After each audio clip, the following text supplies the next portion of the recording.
Hello, and welcome to my week 6 video journal. This class is flying by.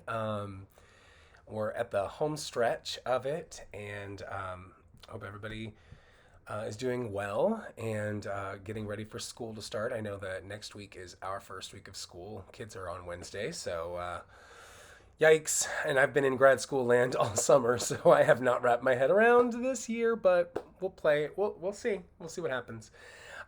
This week was all about taking the teacher techniques that we had learned from Strasberg and Adler and Meisner, and I think going forward and seeing how their teachings have spread to other teachers and their students. And so I think it just goes to show, again, the legacy of the group theater teachers, or rather the group theater members that branched out and became teachers and never forgot that they were also lifelong learners. And so I thought that that was just, it was cool. And I've got to know a bunch of them through my group theater paper, so that was really cool. Phoebe Brand, I found an interview with her. She was fascinating.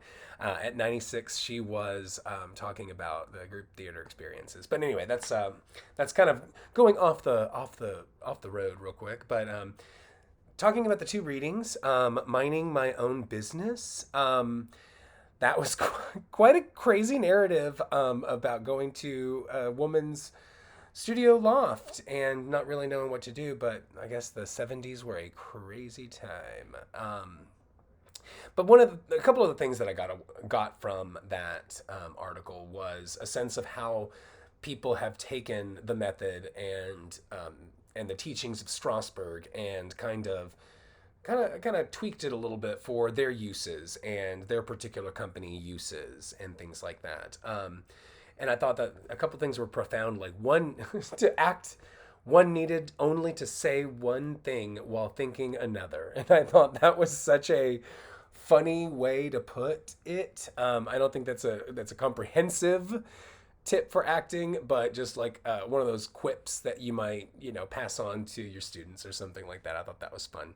And then the method of the exercise that they described about taking a piece of text and then the acting instructor would interrupt them intermittingly to have them just like tell a story, with the ultimate intention of making both the narrative and the text sound authentic. And I thought that was an interesting tactic. Again, using little seeds that were planted by Strasberg and exercises that, I mean, quite frankly, sound a little like, I don't know, Meisner maybe, exercises, just little tricks that reveal something about text or something like that. It was interesting.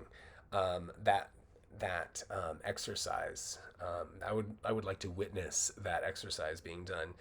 Um, and then of course the fact that they ended the essay with the concept of theater not being science, and I think that that is kind of like the goal of the entire acting.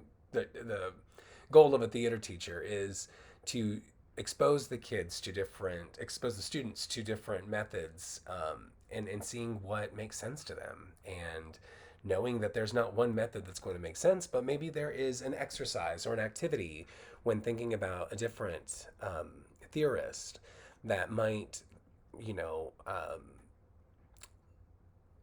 just light a spark, kind of, so to speak. So I think that's important for us to always consider. And then in the other article, practicing the paradox. Okay, so this one I kind of nerded out over a little bit. I kind of went on a tangent, um, and because one of the opening paragraphs had this line that said, "Finding connections is the essence of creativity." And I went off on that like for a moment, and then got out one of my old textbooks from an earlier class. If you guys have taken teaching strategies, it's one of the core education classes at SE here. And one of the teaching strategies that you'll go over is a concept called synectics. And when I learned about synectics in the class, I really took to it, and it was part of my. I immediately brought it into my classroom, part of my table work on the musical that I was working on, Chicago at the time. Anyway, the concept of synectics, real quick, is creating um, a bunch of like metaphors, and you take one concept and you compare it to a completely different concept, and the idea is to distance yourself from the idea and be able to think about it in a different way. And the whole concept of synectics, as I understand it from my teaching strategies class, is it was developed by corporations, and they wanted to increase innovation, and so they wanted to quickly get their employees to start thinking of innovative ideas, taking ideas and completely like distancing yourself away so that you can break things down. And anyway, so the way that I used synectics is we were talking about the Chicago characters, and one of my one of my commanding images for Chicago was one of those naked footlights with the filament inside, and you can see it kind of like flickering. And that was one of my commanding images that informed my production design and all that stuff for Chicago, because I felt like that kind of encapsulated the idea of Chicago, the idea that fame is a flickering and fickle idea. And so just a flickering naked light bulb with the tungsten inside of it. Y'all know what I'm talking about, right? Um, and so I would ask the kids, okay, well, how is Velma like a light bulb?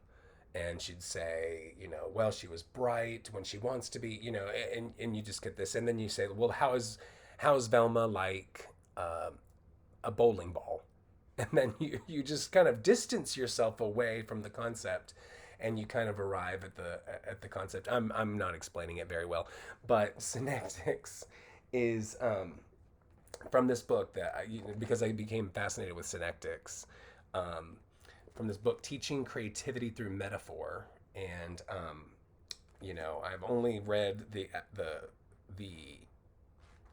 section on synectics, but because who's got time to read when they're in grad school? But anyway, that's um,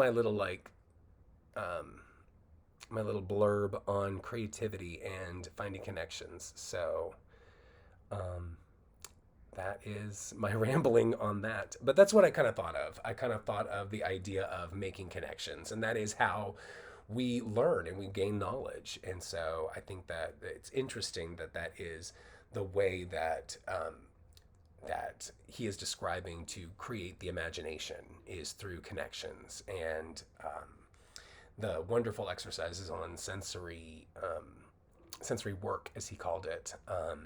I think I'm going to use that rainstorm example in my class. But anyway, that is my week 6 video journal, and I hope you guys all have a great start of the school year if you guys are starting like me. And if not, I hope you're enjoying the rest of your summer. And congrats to everyone who graduated last week. So, yay. Have a good day. Have a good week. Bye.